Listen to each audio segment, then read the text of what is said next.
Good evening, Toledo, and welcome to the 2021 State of the City from the Toledo Museum of Art Peristyle Theater. My name is Councilwoman Dr. Tiffany Preston Whitman, and it is my honor to precede Mayor Wade Kapsakavage in his 2021 State of the City speech. A speech that will help chart Toledo's future after a truly remarkable year. I'm also honored this evening to introduce a woman who in the moment will introduce the mayor, Kristen Moncrief. Kristen is a small business owner, and she's a part of the backbone of our community. Like many of her peers, she needed help to survive the pandemic. Along with 200 other small business owners in Toledo, she received an Emergency Microenterprise Recovery Grant from the City of Toledo. And I'm happy to report that because of that grant, her business is still standing and ready to grow in 2021. All of us wish this theater was full tonight, but it is empty tonight for a reason. It is empty to keep our community safe during this pandemic, and it is empty as a symbol of our resolve. COVID has thrown adversity at us, but Toledo is strong, and we will persevere. Tonight, the mayor will reflect on the challenges we faced and the hardships that we've had to overcome. He will lay out a plan for our future with an ambitious series of proposals that the current moment demands. We will work together to make our neighborhood stronger, to create more opportunities for our children,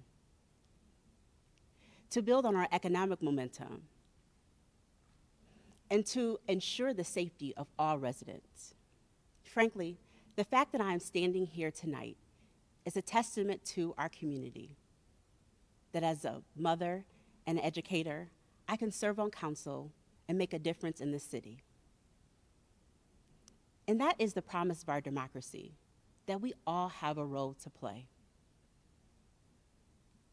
As a city council, we are also emerging from this pandemic with fresh perspectives and a willingness to continue to make Toledo a great place to live for all.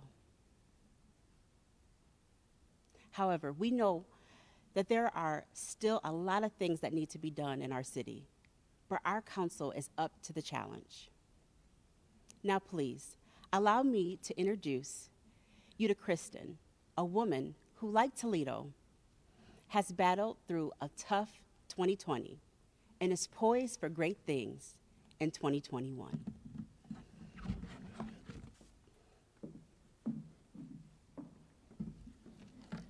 Hi, my name is Kristen Moncrief, and I own Optigo Mobile Vision.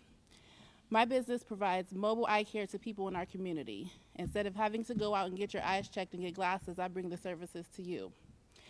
I found that my customers enjoy this convenience, especially my older customers who might not be able to get out and around like they used to. And even in the best of times, it's hard to make small businesses work. They say that half of all small businesses in the United States fail within the first 5 years. But doing something like this has always been my dream. Then COVID hit, social distancing doesn't exactly work in the eye care business. And I'll be honest, there were days last year that I didn't think I would make it.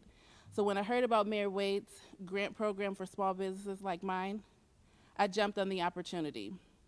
And the grant made all the difference in the world for me. It helped me get through a tough year, and now I'm ready to grow my business in 2021. As a UT graduate and a longtime Toledo resident, I know about tough times, but I also know how to battle through them, never quit, and keep fighting. Our mayor, a lifelong Toledo resident, is a fighter also. He didn't quit on me and my business. He believed in me, and he believes in Toledo. So with that said, it is with great pleasure that I introduce our mayor, Wade Kapsakavage. Thank you very much, Kristen, for those kind words. Thanks to Councilwoman Whitman for her introduction as well. And of course, thank you to everyone here at the Toledo Museum of Art for allowing us to deliver tonight's address from the gorgeous Peristyle, one of the true jewels of our community. Thank all of you for taking some of your time tonight to hear about where we've been over the last 12 months, but more importantly, where we can go together in the future. The fact of the matter is, 1 year ago today, on February 25th, 2020, we had no idea what was about to happen. We had no idea what was in store for us. Hardly any one of us really had ever even heard of the coronavirus. Sure, those who pay close attention to the national news or read the New York Times or Washington Post or Toledo Blade religiously perhaps were just beginning to hear about this thing called COVID. But generally speaking, this was something that was happening far away, over across the ocean, something we didn't have to worry about it. In fact, our own health officials in this country didn't even know about it until January of last year, just 13 months ago. 1 year ago today, there were only 14 cases in the entire United States. None in Ohio, none in Toledo, and the closest one to us was a gentleman from Illinois who had recently traveled to China. 1 year ago today. And yet, so much has changed, because shortly thereafter, our world changed. On March 9th, the first known case was found in Ohio, and Governor DeWine declared a state of emergency. 3 days after that, he banned gatherings of larger than 100 people and closed schools. 2 days after that, he lowered that restriction to gatherings of 50 or more and required that restaurants could only do takeout orders. The next day, all elective surgeries were canceled. The presidential primary in Ohio was postponed, and by March 22nd, we were all living under the governor's stay-at-home order. In basically 1 year, we went from never having heard of this thing called the coronavirus to it changing our lives fundamentally. Now almost 2% of the Earth's population has been infected by it, and as of this Monday, over 500,000 Americans have been killed by it. To say these last 12 months have been traumatic is an understatement. But COVID didn't simply present us with unprecedented health challenges. It also upended the pattern of our lives, our social fabric. It hurt our economy, destroyed some small businesses, and really cloaked our society in an anxiety that I don't think I can remember any time in my lifetime. The economic pain in particular was real. Nationally, unemployment rose to 15%, the highest it had been since the Great Depression. Locally, there were some real economic impacts, and if you just think of two beloved institutions in our town, the Mud Hens and the Walleye, merely the cancellation of those two seasons, the Mud Hens with their 70 home dates and the Walleye with their 36 home dates, just canceling those two seasons had a $52.3 million negative impact on our economy, just those two events.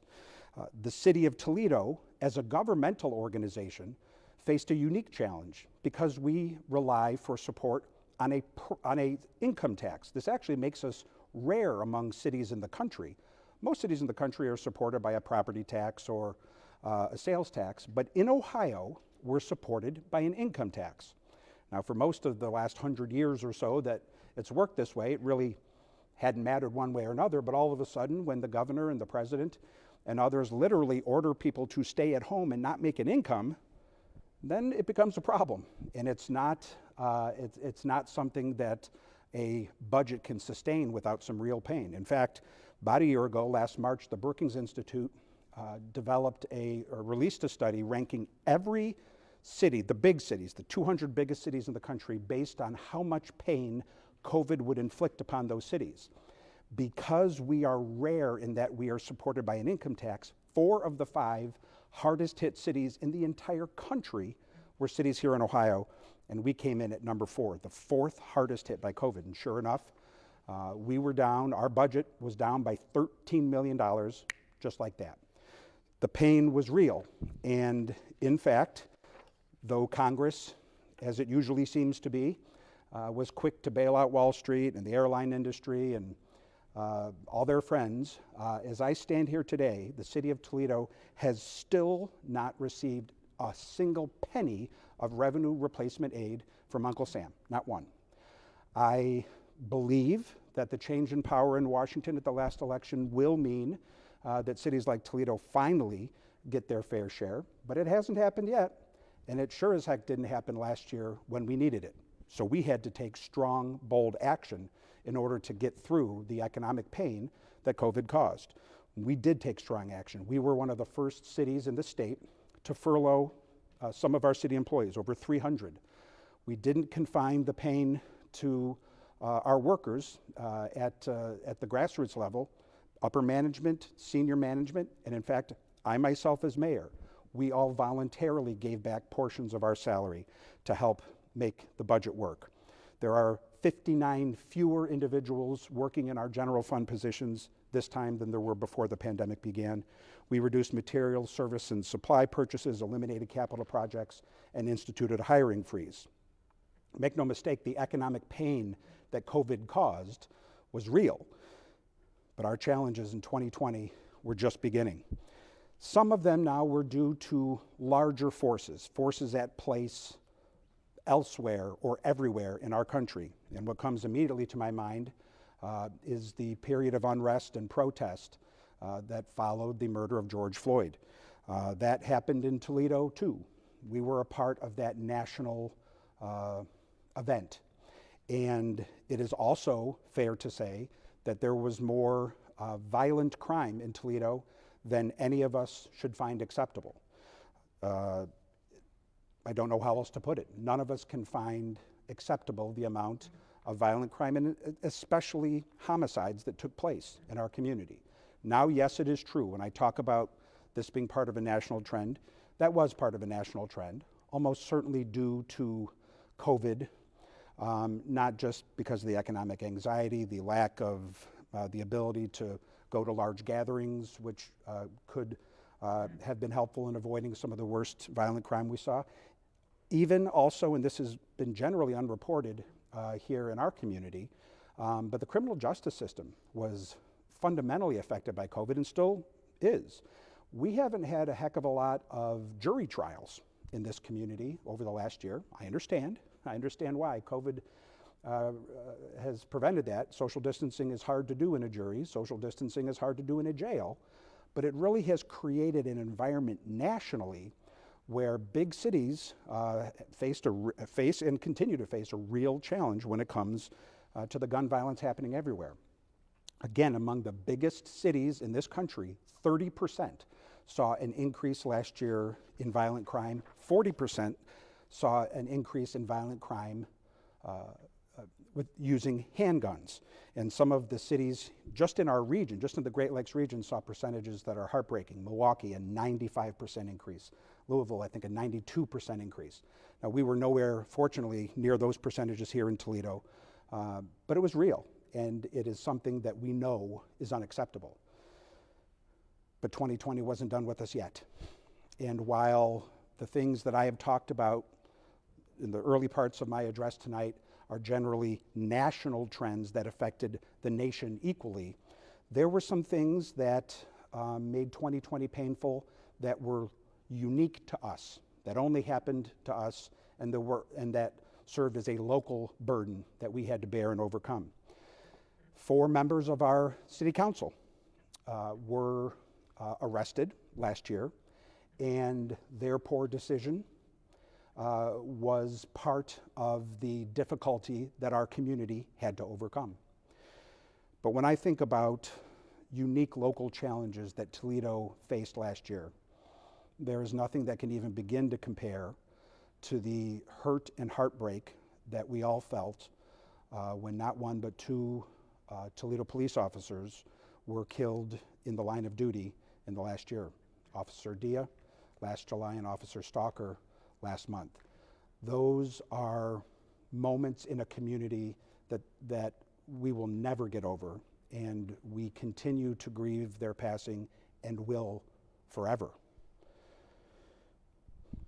Any one of the challenges that I just outlined, any one of them would be enough to derail a lesser city, whether they were the local things that happened I talked about, the national trends, everything that COVID did.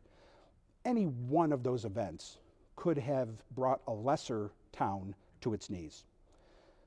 but Toledo just isn't any other town. Toledo is the grittiest, toughest, most resilient place that I know. And Toledo took everything 2020 had to throw at it, and we're still standing. And in fact, the theme of this speech isn't the bad things that happened to us. I did have to spend the first 7 or 8 minutes here tonight talking about all the bad things that happened.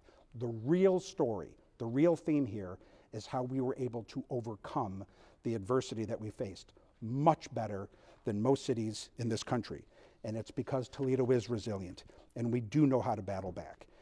We had protests on our streets, yes we did, but let's be honest, nothing like we saw in Portland and Seattle and Chicago and Nashville and Cleveland and all of so many other cities, nothing like that. Toledo's economy took a hit, absolutely, but we've bounced back. And as I stand here today, our unemployment rate is at 5.5%. Now I know unemployment is an imperfect measure of the economic health of a community, but it's one measure, and our unemployment rate has gone down for 6 consecutive months.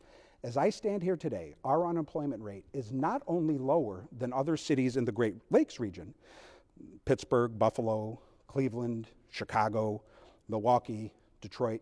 It's not only lower than other Great Lakes cities like the ones you're seeing on this slide, it is also significantly lower than the national average of 6.7% and lower than some of those so-called destination cities that we see on the screen right here. Lower than LA, San Diego, Houston, Seattle, San Francisco, all these so-called cool, hip places that people want to be. Well, good luck. Our unemployment is significantly lower there, and we should be proud of that. Toledo knows how to take a punch. We can deliver a few too. And I suppose that if there's anything good about having been knocked down so many times over the years, and Toledo has, it's that you know how to get back up. Toledo knows how to get back up, dust itself off, and fight back. And now, for the remainder of this speech, we're going to focus on how we just did that, the way Toledoans always do, facing adversity and managing to succeed and get things done despite the odds. Look at all of the things that we accomplished together, even during the middle of a pandemic. We're going to start talking about budgets, because not only is that where you have to start with the city of Toledo and our city government, that's where you start as a citizen. That's where your small business starts. And so whatever successes we hoped to achieve in 2020 had to begin and end with whether or not we could make the budget work. I promised you when I ran for mayor 4 years ago that I would get the city's financial house in order. And I can say to you, working with city council, and in particular, I want to highlight the leadership of the president of council, Matt Cherry. Working with city council, our budget is in order. Now that doesn't mean that COVID didn't throw a bunch of red ink at us. It did. But consider this. The year before I became mayor, we had a $3 million budget deficit. 1 year into my term, we had a $17.8 million budget surplus. And we didn't stop there. We kept building that surplus and building that surplus to the point that today it is the highest it has been in the history of the city of Toledo. Look at this graph. 10 years ago, we had a negative rainy day fund. That means that not only was there no money in the bank, the money that we owed Joe, we could only pay him by taking it away from a debt that we owned Jane. That's how bad things were not too long ago. Even as recently as 5 years ago, we had $4 million in our rainy day fund. Today, it is $70 million. Now, COVID is causing us to have to dip into our rainy day fund, but that's how it's supposed to work. You save for a rainy day, and that's what we did. Because of the hard work and the budget discipline that we did in the early days of my term as mayor, we were able to get through COVID without having to cut back on the core services that people demand and should demand. So we did save for a rainy day, and thank goodness we did, because in 2020 it rained. A year from today, after at that point 2 years of dealing with the negative effects of COVID, we will still have $48 million in our rainy day fund, 10 times the amount that we had 5 years ago before the pandemic began. You simply can't do that unless you take financing and budgeting seriously. I promised you I would do that when I said it when I ran for mayor, and I am proud to say today that we have gotten our financial house in order, and it's one of the reasons that we have been able to emerge from COVID as strong as we have. Now, last month, we passed a budget. It's a budget that reflects our values. It fights blight, it invests in neighborhoods, it fixes roads, but it also invests in our safety forces. I can't speak for other cities. I can only speak for Toledo, and I can only speak for myself. But as long as I am mayor, we are going to continue to invest in our safety forces. It is a crucial part of what we need to do as a community. And so in the budget that we just passed, there will be a 50-officer fire class. 50 new firefighters are going to join our department this year. A budget is all about priorities and values. We value this, which is why we budgeted it. And yes, in Toledo, can't speak for other places, in Toledo we are going to continue to grow the size of our police department and our police force. Right now, there is a 24-officer class in the academy. They're getting ready to graduate. They haven't graduated yet, but we have 24 in there right now learning how to be the best that they can be. But when that class graduates, we are going to double down. In October, we're going to start another class of 31 officers. That, I think, shows our commitment to making sure that that we have the safety forces we need. Another promise I made when I ran 4 years ago was to say that we would grow the size of the police force. We have done that. That is a promise that we have kept. Shortly after I became mayor in 2018, the size of our force had dipped below 600 officers, a dangerously low level for a city our size. It was at 599. Today, as we stand here, it is at 618. Now, that might not seem like a large growth, but considering that the number of police officers had steadily declined for the previous 12 years, that is a big deal. When we add the 31 officer class in October, that will bring the number up to 649. And even when you budget in the retirements that will happen this year, I believe we will finish this year somewhere in the 635 or so level, which is a tremendous step forward from where we were just 3 short years ago when I became mayor. Because we made the tough budget decisions and because we fixed the budget like I promised we would, we were able to endure the pandemic without cutting back on those core services that people demand. Now, you know me, I think you do by now. I am a bit of a numbers nerd, I admit, and so we study everything and we measure everything. And so I can tell you that when it comes to cubic yards of leaves collected, pounds of debris cleared from our street sweepers, water main breaks repaired, feet of sanitary sewers cleaned, trees trimmed, fire and EMS runs, we delivered at or above the same level of service last year in the middle of a pandemic than we did the year before. And I do not want to brag, but when it comes to leaf collection, the last 2 years in a row, the 2019 and 2020 leaf collection seasons, we finished our work before the end of the calendar year. Folks, that is unprecedented, and it shows our commitment to performing those basic core services. Finally, a core service, snow removal. Last week, it snowed. Now, I am barely old enough to remember, but I do remember the blizzard of 1978. I am not saying that the storm we had last week was worse than that. No, the blizzard of 78 was much worse. I remember the thunder and the lightning and the wind and the snow drifts. But just when it comes to snow, if we're talking about the amount of snowfall, we actually, at 14 and a half inches, got more snow in those 2 days last week than we did back even during the blizzard of 78. And unlike the blizzard of 78, when President Jimmy Carter literally had to call in the Fifth Army from Fort Bragg to clear the streets, our city employees, in about 36 hours, had hit those streets. And if you're not proud of them, I sure am, because their work in a snowfall larger than we've had in a long time, I think, made a difference. And yes, on crime, if we're going to talk about the rise and spike in violent crime last year, we should also mention that burglaries, rapes, robberies, and other categories of crime were not only down last year, they were way down. Speaking of police, last year, as it was throughout the country, was a time where we began to think about the appropriate relationship between police and the community they served. We were a part of that in Toledo. And we made a series of unilateral common sense reforms because we knew it was the right thing to do. We moved internal affairs out of the police headquarters where it had been for 80 years into a neutral site. We made sure that our police tactical units didn't wear camouflage. The idea is not to be an occupying army. The idea is to be a citizen police force protecting neighbors.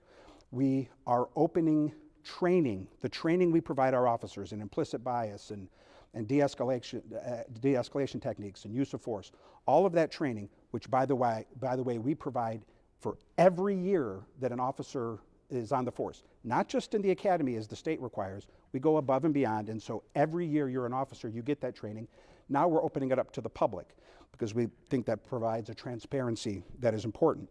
City Council passed legislation that was meaningful, banning chokeholds and making sure that officers have to provide information with their name and number on it when they interact with a citizen. And last but not least, it is now the case, beginning this year, that every Toledo police officer will wear a body cam like this officer here is doing. That is for the safety of the officer and for the safety of the citizen. That starts this year. That was something that was not the case before I was mayor. It is the case now. If we don't do any more police reform, I believe that the reforms I just listed would rank us in the top 5% of all cities in this country, and I'm proud of it. But we're not done. We believe there's more common sense reform that we can achieve, and we're continuing through the committee that we formed to try to find ways to do even more. And again, this is something we did during a pandemic. Last January, we made another promise. We promised that by the end of 2021, that every LED light in the city of Toledo would be converted from the old gas vapor lights into LED lights. Frankly, I was worried when the pandemic hit that maybe we wouldn't be able to honor that commitment. Maybe the pandemic would slow us down. We wouldn't be able to meet our numbers. Turns out that wasn't the case. There's 27,500 lights. We did 16,000 of them last year. And look at this slide. Look at the difference. This is one of the neighborhoods that has been finished. Look at the difference between the old lights and the new lights. We will certainly meet our deadline of having every light in the city of Toledo converted to LED by the end of this year. And we do it why? Sure, it's good for the earth. Sure, it saves real money for the taxpayer, but it's also something that can keep our neighborhoods safe. The first neighborhood that was converted to LED saw a 57% reduction in major crime. That's what we can do across the city of Toledo when we meet the deadline by the end of this year to have every light LED. And again, you're starting to get the hang of this, so say it with me. We did this during a pandemic. Other cities were struggling to survive, we're barely hanging on, we're laying off police officers. Not us. We kept the ball moving forward the way Toledo always does. Speaking of energy efficiency, 2 major developments last year in the middle of a pandemic. The solar field at the Overland Industrial Park, which you see now on the screen. You should think of that as a 2.5 megawatt solar plant, because that's really what it is. And now it's up and running, a partnership with the Port Authority, Toledo Community Foundation, Dana for Solar, Gem Energy. Also, our city council adopted a plan to jointly buy a portion of our electricity from a solar array with other communities around the state. That's going to reduce electricity costs while reducing carbon emissions. We did that during a pandemic. If you're going to think about the good things that happened in 2020, goodness knows we hear about, for a year they've been telling us all the terrible things that happened, and we know. But if you're going to talk about the good things, we can't have this conversation without talking about Hope Toledo. You might remember this gentleman here, Pete Cadens, and his family foundation and the ProMedica Foundation offered to pay college, not just for every graduating senior at Scott High School, but also for one of their parents. That is transformational change, and it happened last year. That's happening right now. There are 64 kids from Scott High School who, let's be honest, maybe wouldn't be in college right now, but they are because of the generosity of that program. 23 of their parents also took advantage of the plan, and they're doing relatively well too. 2/3 of the kids have a GPA of 2.5 or higher, giving hope where for a long time it didn't exist. And we did that during the pandemic too. We invested a lot of time and resources in programs that helped people. People and neighborhoods was a primary theme of last year. When I think about neighborhoods personally, I think of the Lucas County Land Bank, which is certainly the most successful neighborhood building organization in our community, and the Land Bank is one of the best in the country. Last year, they finished an ambitious goal that they set 4 years ago of demolishing or rehabbing 1,500 of the worst blighted properties in our community over 1,500 days. They began in the summer of 2016, and they finished this year, but here's the catch. They didn't simply demolish one per day or rehab. Let me make it clear, it's rehab or demolish. They didn't simply end up doing one a day. They did 2,400 properties in 1,500 days, an incredible achievement and a way that has transformed neighborhoods in a positive way, so that finally we can say that after almost a decade, property values in Toledo are going back up again. They were able to acquire the Spitzer Building and the Nicholas Building, and a crucially important intersection in downtown Toledo, and now their future could well be a future similar to what the Pythian Castle looks like.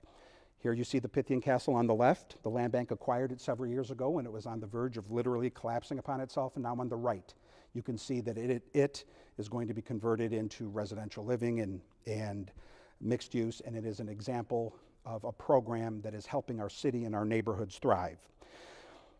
We at the City of Toledo engaged in a number of programs that again pushed neighborhoods and individuals forward.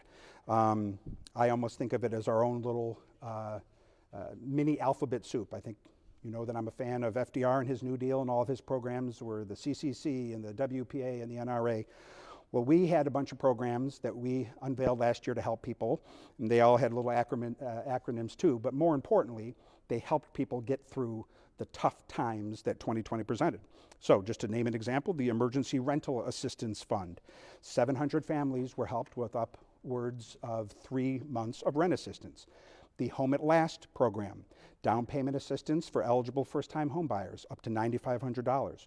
We were the first city in the state to institute an eviction moratorium to make sure that no one would be thrown out of their home because of COVID and what COVID did to their pocketbooks. Not only did we pass the lead ordinance finally last year, we implemented something called the Lead Safety Compliance Early Bird Matching Grant, which helps property owners comply with the new law. Homelessness is something that too many children in our Toledo public school systems wrestle with and struggle with. So we unveiled a program that helps in 2 ways. $2 million to 300 families for up to 3 months of rent and utility payments, but an additional $100,000 to 10 families to not only get assistance on rent and utilities for a full 12 months instead of 3, but also to have a caseworker to work with them at the grassroots level, maybe repairing credit, helping get a GED, helping looking for a job, et cetera. Those were significant things that we were able to do during the pandemic. A neighborhood, you don't maybe think of this as a neighborhood, but the success story that turned out to be UTMC helped strengthen one of our most important neighborhoods, South Toledo. I can say a year ago, I was worried about the future of UTMC, and I think we all were. It was put up for sale early last year after $12 million in operating losses through 2 quarters. It didn't look like it was going to survive. But due to the tenacity of former Mayor Cardi Finkbeiner and a group of local volunteers and a true grassroots movement that wouldn't give up, that hospital has not only survived, but is starting to show signs of financial life. Dr. Greg Postal, the new interim president of the University of Toledo, he is to be thanked for his role in turning UTMC into one of the success stories of last year. He came in, stopped the sale, and now UTMC has an operating margin of $2.6 million through December. It's not all just COVID money either. There was an increase in acute admissions in December, higher than expected inpatient and outpatient surgeries, and they're on a record pace of kidney transplants so far. So that's not out of the woods yet. I don't want to make it seem that UTMC, that it's out of the woods, but that's a real success story during the worst possible time, and the public should be proud that it happened. All of these things that I have listed are examples of how Toledo overcame incredible odds during what otherwise was a rotten year. and we should be proud of all of them. But if there is one area where this story can be told better than any other, it is in the topic of economic development. We enjoyed more economic development victories last year than I think anyone really understands, and understandably, there was a lot of focus on the pandemic. But very quietly, we have been continuing the incredible economic momentum that we have seen over the last several years. Now, make no mistake, there were some industries and some businesses that were devastated by COVID and are still struggling. The entertainment, hospitality industries and restaurants and bars, those businesses struggled.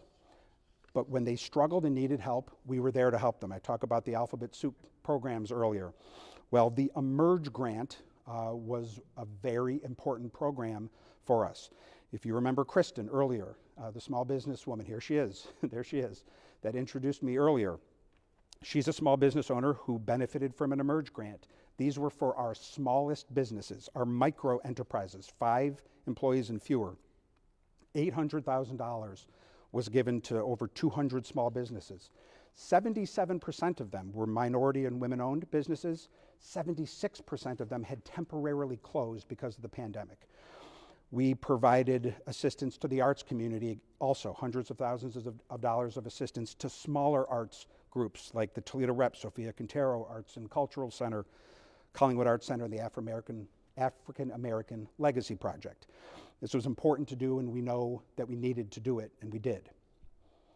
Generally speaking, though, last year was a year that we continued to move the ball forward on economic development. Over the past few years, the city has returned more than 600 acres of vacant commercial industrial land to productive use. We created 2,500 permanent jobs, 500 new residential units, and 2 new metro parks. You might say, well, that's over the last several years. What did you do during the middle of a pandemic? Probably not much. Wrong. Currently, right now, there's approximately $2.2 billion of projects underway or recently completed, adding 3,500 more jobs, 1,100 more residential units. Let's go through some of them right now. And I want to start at Southwick. How many years did we have to look at this? 9 years, 10, was it 11, was it 12? How many years was there just a vacant, empty lot with weeds growing up through the grass at Southwick? And yet last year, in the middle of a pandemic, of all years, that is when we put together a plan with Amazon on a $25 million investment that brought 400 new jobs to that site. Libby Glass, tough year for Libby, no question. They provide tableware to the restaurant industry. We just talked about how the restaurant industry had a tough year last year, but yet Libby announced not only that they're going to remain headquartered in Toledo, where they have been since 1888, giving us truly our identity and nickname as the Glass City, but they also announced a new production line, a new stemware line, that means that they are adding production to that North Toledo plant and adding jobs. Powertrain in West Toledo. Now, GM last year announced a $39 million investment in Powertrain. And you're probably thinking right now, uh-oh, we screwed up the slide. Why does it say $75 million? No, that's because a month ago, GM said $39 million wasn't enough. We're going to give Powertrain $75 million more of investment, and they did. Folks, companies like GM don't throw around that kind of cash unless they believe in the future of their investment. They believe in Toledo. Textile Leather. Again, here's a site. How many years has it looked like that? 7, 8, 9? Vacant, not doing anything productive. And yet in the middle of a pandemic, last December, FCA, Chrysler, developed and actually purchased the property on a $23 million investment for a vehicle customization facility that's going to bring 300 jobs to that site. Cleveland Cliffs, we've talked about it in the past, but Cleveland Cliffs is now open and running. The $700 million investment there in East Toledo employs 130 high-wage jobs. Into the Triad Business Park, a company called Rolled Alloys was brought in, relocating 200 jobs from Michigan. In the Junction neighborhood of Toledo, frankly, a neighborhood that doesn't get the investment that it sometimes deserves, a company from Reading, Pennsylvania called Brentag North America renovated a 225,000 square foot building, bringing 45 new jobs. Encompass Health, $27 million inpatient rehab, 88 permanent jobs, and the Imagination Station. Let's not forget, in the middle of the pandemic, it had its grand opening, a $12 million investment in the core of our community. All of this happening in the middle of a pandemic. Speaking of downtown, where the KeyBank Discovery Center is located, there is currently, in the middle of a pandemic, $540 million of projects underway, 1,000 new residential units, 300 new hotel rooms. J&B Medical Supply, 50 new jobs downtown from a company in Michigan. The renovation of Levis Square Park, I think, is a game changer for downtown. The Marina Lofts, again, we don't have a slide for it this time, but how many years did we look at that vacant Marina district after they knocked down the sports arena? I don't know, 12 years, 13 years, nothing going on? Now look at it. The Marina Lofts, 115-acre development, 360 market rate units, 80% of which have already been sold, 10,000 square foot of retail space. The renovation of Fort Industry Square continues. This is what it will look like. And just yesterday, something that I am personally really excited about because of the message it says about Toledo, Bitwise, a company from California, expanded for the first time outside of its state into Toledo. It chose Toledo and is bringing almost 400 knowledge jobs, tech jobs, into the old Jefferson Center. This is what the Jefferson Center will look like. And it is a tech incubator that's going to revitalize that building and the neighborhood. And folks there are going to learn about coding and how to do apps and all this other stuff that, frankly, someone my age only struggles to understand. But it tells an important story about our city. It's diversifying our economy. We are proud of our blue-collar heritage. We're proud that we make glass and transmissions and Jeeps. We're proud of it. Folks have always known that we have brawn. This development can show that we can use our brain too, and it's a game changer for Toledo. And say it with me, we did this during a pandemic. Other cities are barely holding on. They're laying off employees, record high unemployment. Not in Toledo. We are resilient, we fight forward, and look at everything that has happened during these tough times. It's one, in my judgment, it's the great untold story of 2020. And now as I stand here with 5.5% unemployment, that's pretty darn good. And to do it in these circumstances is remarkable. Business Facilities magazine last year, 2020, ranked us number 2 in the country for manufacturing, and yet again, for the 5th straight year, every year that I have been your mayor, we ranked in the top 10 in Site Selection magazine for economic development in cities our size. We're proud of that, we're happy with it, we're not satisfied. One of these days, we are going to finish number 1 on that list, and it will be a great day when we do. That is, number 1 is always our goal, and we're going to keep fighting for it. With all of this economic development success, it's no surprise that we've seen housing construction and people moving in Toledo in a way that hasn't happened in perhaps a generation, whether it's in the Colony neighborhood or the Village on the Green in Uptown, whether it's the mixed-use development that NAI Harmon and Mercy is doing on Cherry Street, whether it's the Wonder Bread Lofts on Summit Street, or the partnership with LMHA on the McClinton on revitalization in the Junction neighborhood, again, as part of the Choice Neighborhoods Initiative. There are some real positive things happening on housing too. And again, we did this during the pandemic. All of this built to a crescendo to the end of the year when something happened that I believe is so very significant. Last November, and we know what was happening, we know what we were seeing on the news, all the headlines, the pandemic. There were 2 issues on the November ballot, both money issues that the voters of Toledo faced. One was about the Metro Parks, and what you see there is a vision of what the Metro Parks will soon be. We couldn't be more proud of the Metro Parks or more fortunate to live in a city with our Metro Parks. They were ranked last year the best park system in the country, not the best in the Midwest, not the best in Ohio, the best in the entire country of communities of any size. They are number 1. The number of Metro Parks inside our municipal corporation of Toledo has quadrupled in the last 5 years, and the voters faced an issue on the ballot to decide whether they should go forward on that project you just saw. There was also a roads levy on the ballot last year, something you probably remember me talking about. I'm glad both of those issues passed, but putting aside right now the merits of those 2 issues, here's what I want to focus on. The mere fact that they passed, that anything passed, shows an optimism that exists in this city. The fact of the matter is, you don't vote yes on any money issue if you don't believe, as I do, that our better days are ahead. You don't. You only vote yes on money issues if you believe in the direction of your city, and if you believe in your governmental leaders and your philanthropic community.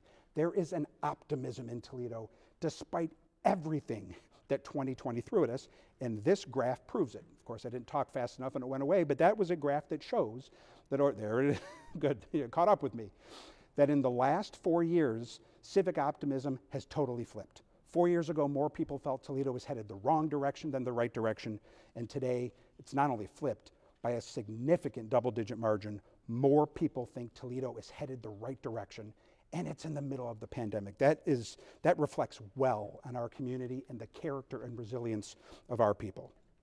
So where do we go from here? We've talked about what a struggle 2020 was. We've talked about how we overcame it. What's the future hold? What do we do now? COVID is still a challenge.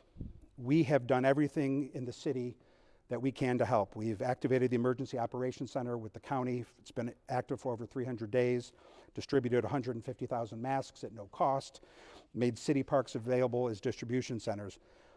But whatever we did pales in comparison to the work that the health professionals of our community did.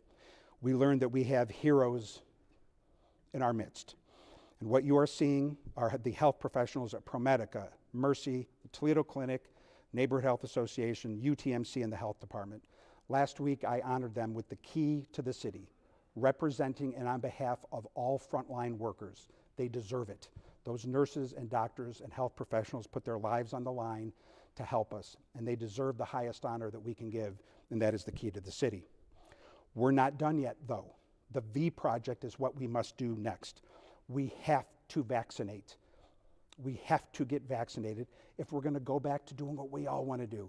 We all want to go to see the Mud Hens. We want to go see the Walleye. We want to fill this audience and enjoy a concert at the Peristyle, the Marathon Classic, Solheim Cup, all of the downtown concert series. We want to do all those things. To do it, we got to get ourselves vaccinated. We worry that when we look at some of these polls that there's a percentage of people who don't feel comfortable getting vaccinated, and I get it. I understand why some people may be hesitant. And so when I was planning this speech and first started thinking about it actually several months ago, I said, you know what I ought to do? I ought to get myself vaccinated there on live TV to show the community that, come on, it's okay, we're going to be okay, we can do this. But I don't qualify for the shot yet. I'm still too young and I'm still too healthy. And I'm not going to cut line. I'm not going to push in front of someone who needs the shot more than I do. I'm just not going to do it. But I still want to promote the importance of getting vaccinated. So I found someone who does qualify and who is old enough and who's someone I care deeply about. There she is. She is my mom. And behind her, holding her wheelchair, is my dad. And we have two folks from Mercy who are going to help her get her vaccination shot right now. So they can begin doing it. And as they do it, I will keep talking. And what I might say is this. I understand that sometimes the citizens understandably don't always trust things that elected officials say or do. I get it. Sometimes elected officials deserve the low regard that they are often held. I understand that.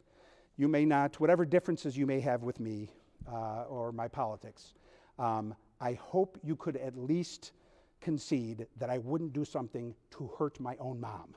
So, my mom, have you gotten the shot? You just got it? Just got it, okay, so she just got the shot. And as you can see, despite what they say on the internet, no third arm is growing off of her body, and she's gonna be okay. And by the way, you did a great job, Mom. I love you, Dad, thank you also. And I'll give you a call when this is done, and we'll talk about how the kids are doing at school and their volleyball and hockey games. So that's what we need to do. What we just saw there is what we need to do. We need to get vaccinated, and that's the only way we're gonna get back to enjoying the city that we want to enjoy. That's the number one thing we have to do. But that's not all that we're going to do this year.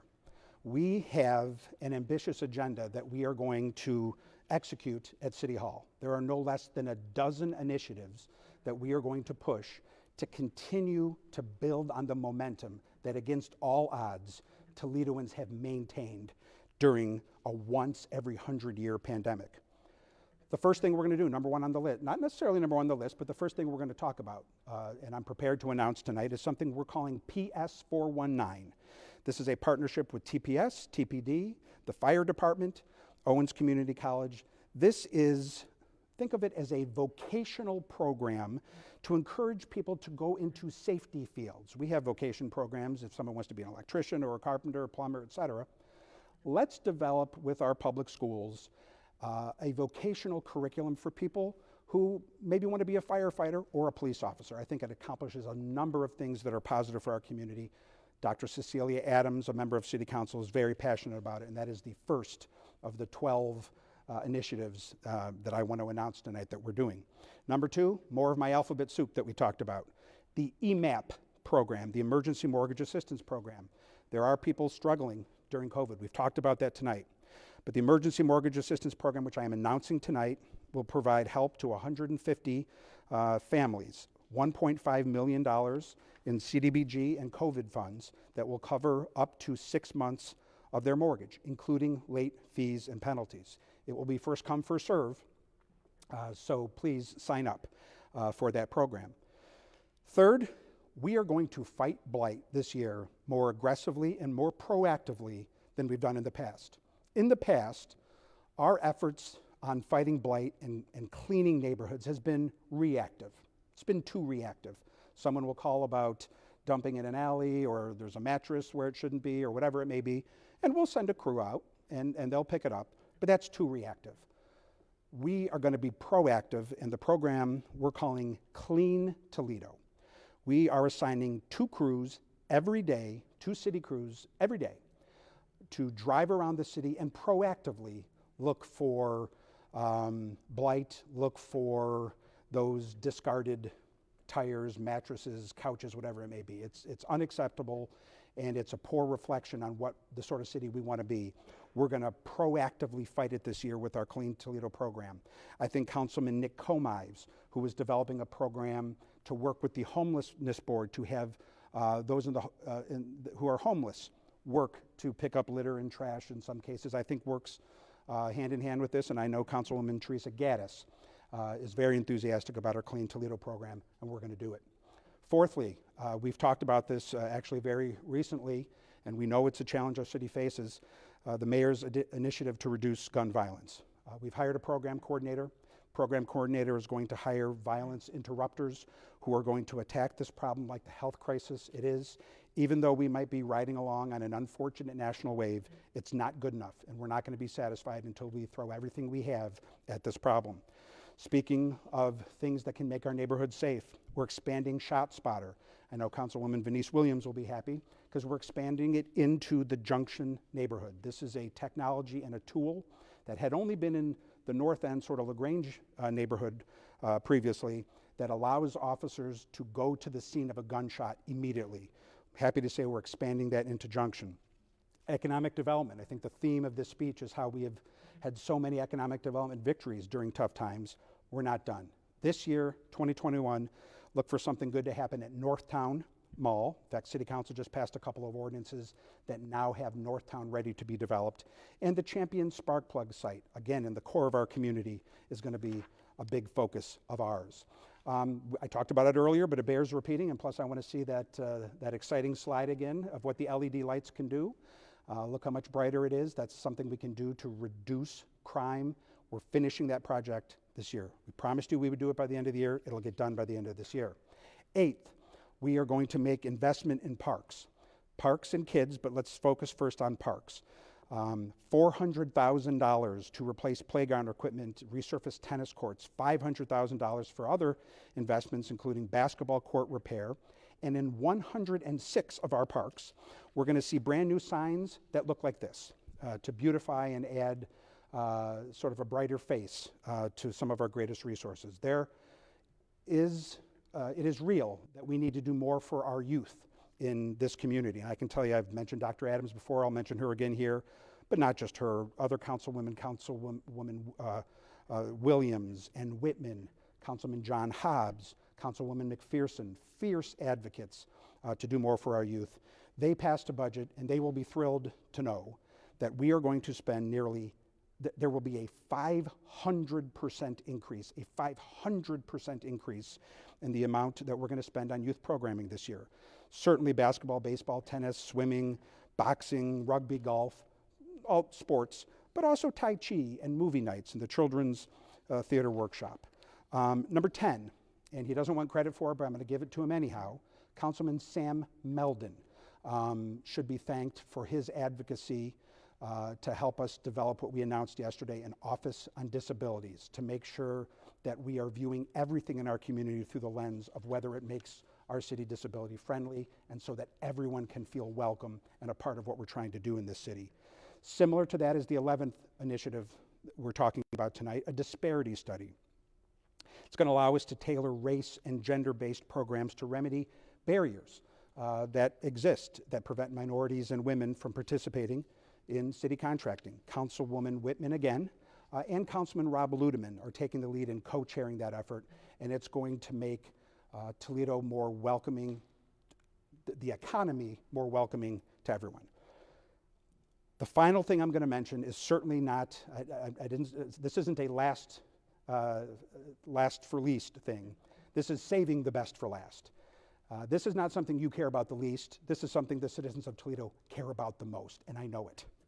If we do nothing else this year, we're going to fix our public infrastructure. Yes, we're going to spend $1 million fixing our sidewalks, but we are going to do more residential road repair than we have done perhaps ever in the city of Toledo. Let this graph sink in for a moment. Last year, we resurfaced less than 3 miles of residential roads. I'm talking about the residential roads where you live, not the big roads, the residential roads. Year before that, we did less than 2. This year, we are resurfacing over 42 miles of residential road. That is a 14-time increase over what we did. To put it in street terms, last year, 8. We fixed 8 residential streets. This year, 109. We're going to fix 101 more residential streets than we did last year. This is happening because of issue 4. You want to fix those streets? We're going to fix them for you. We're going to start in mid-April. We're going to be finished by October 1st. This, for the first time ever, we have a dedicated funding stream, and this is what we can do with it. All of these things we're going to accomplish because of the great partnership we have with City Council. You heard me tonight mentioning by name the members of council and how they've distinguished themselves. You should know that we have a council, generally speaking, we work by consensus. We govern by consensus. Over 90% of all the ordinances we pass unanimously. Sometimes the silliness in Washington, the reason folks don't like Washington is because they're fighting all the time. Not here in Toledo. We take governing seriously. We do it by consensus. We do it respectfully. You should know that. As I conclude tonight, you might be wondering, why did I decide to have the speech here in the peristyle? Well, part of it is the symbolism of the empty seats. You know, there should be people in those seats. They should be enjoying a performance, but they're not. And so it's sort of a symbol of what we still need to do to get to where we want to go.